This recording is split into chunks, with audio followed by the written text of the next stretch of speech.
New York, the death toll from a terrible winter storm that gripped most of the United States, U.S., during Christmas continues to rise.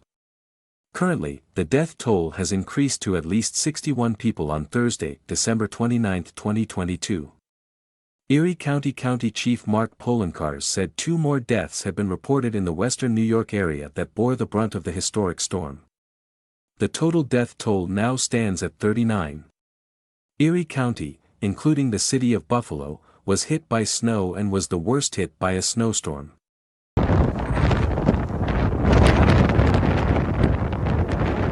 Nine deaths were reported in hurricane-related car crashes in the Midwestern state of Ohio, with deaths spread across at least half a dozen other states.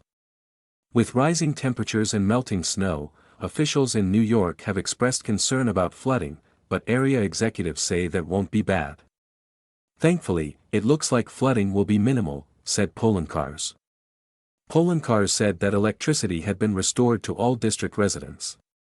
As Buffalo tries to ride out a once-in-a-generation storm, there is growing criticism of the authorities' response, with Poloncarz calling the city's handling disgraceful.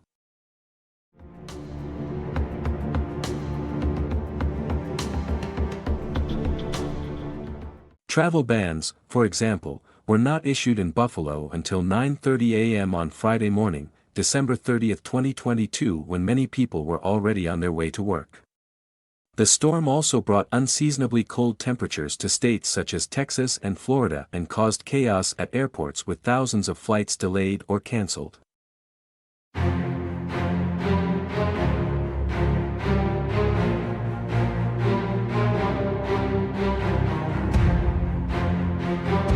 "17 of the 39 dead were found outside, 11 in the house, 4 in the car.